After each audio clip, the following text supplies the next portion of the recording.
Hello, Hello, my name is Juliana Puspa Anggraini, and my name is Rofiatus Sintamala.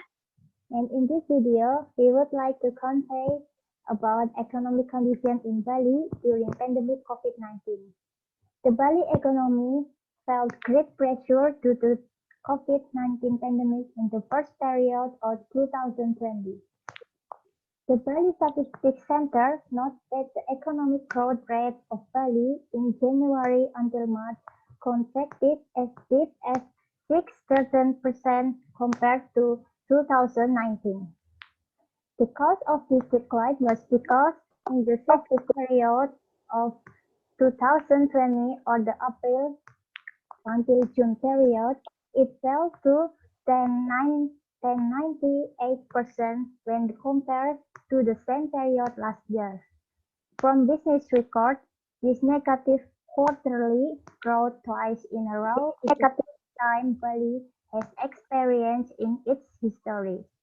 Never happened before, the growth rate in this tourism area was minus 2 consecutive quarters. Head Bali Statistics Center, Adi Nugroho, emphasized that this sharp decline was due to COVID-19 pandemic, which had a negative impact on the regional economy as a whole.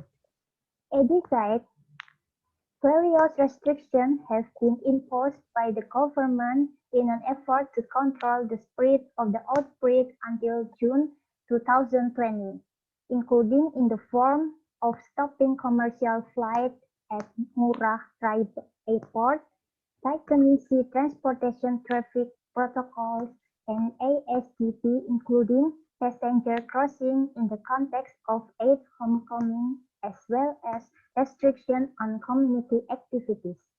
It seems that it has direct effect on the achievement of added value in the field production and has a negative impact on all these business fields.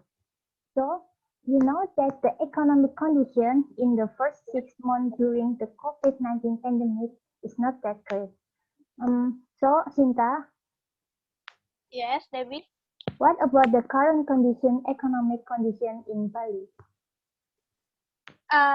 The economic condition in Bali is still critical in October.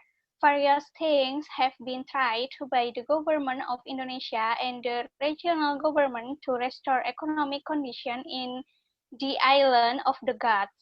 But it seems that the impact felt is still not too significant for hoteliers. Even a big McDonald's restaurant on Kuta Beach could not survive this global pandemic. Smaller companies are struggling to get government help and overhuge discount to attract visitors. The hotel occupancy rate in Bali is still below 4% as of August 2020, said the executive director of the Indonesian Hotel and Restaurant Association in Bali, Ida Bagus Purwasidaman.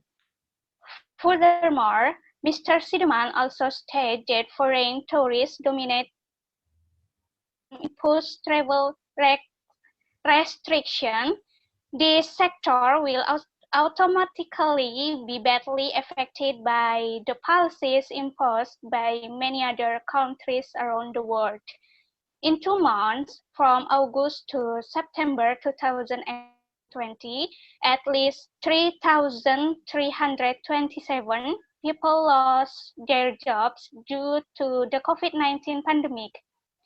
Head of the Bali Manpower and ESDM Office, Ida Bagus Ngurah Arda, informed that by the end of August, the number of workers who had been laid off was 76,940 people, and we can be sure that this number will continue to increase until everything returns to normal.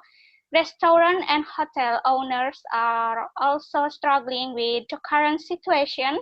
They care about the survival of their employees while on the other hand, they are no longer able to bear financial losses for operational costs, employers, and others.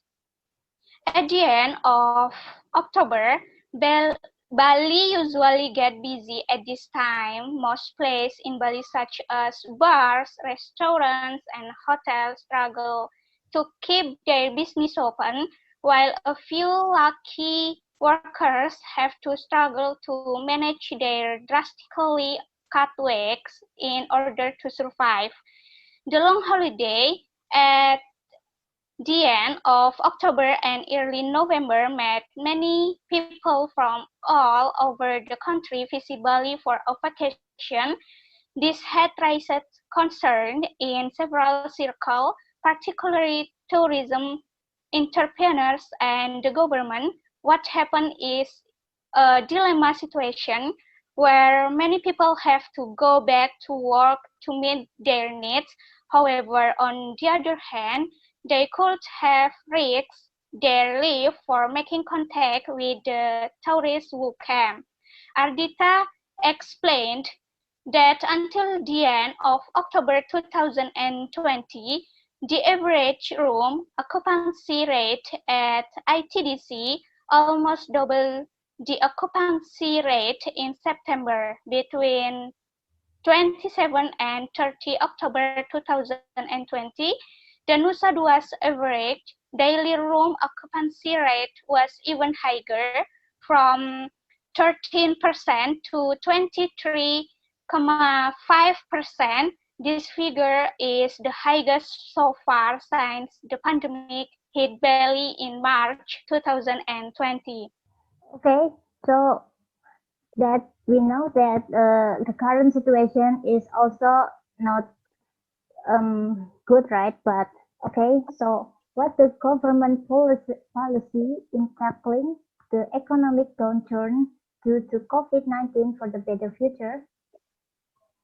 Government effort and policies to overcome the impact of the pandemic are to formulate the National Economic Recovery Program, which is one of the driving force for the awakening of Indonesian UMKM in the economic condition of the COVID-19 pandemic, so that the impact on employees who have been laid off and employers who have experienced an economic downturn can be helped by this program and economic activity becomes stable again, baby.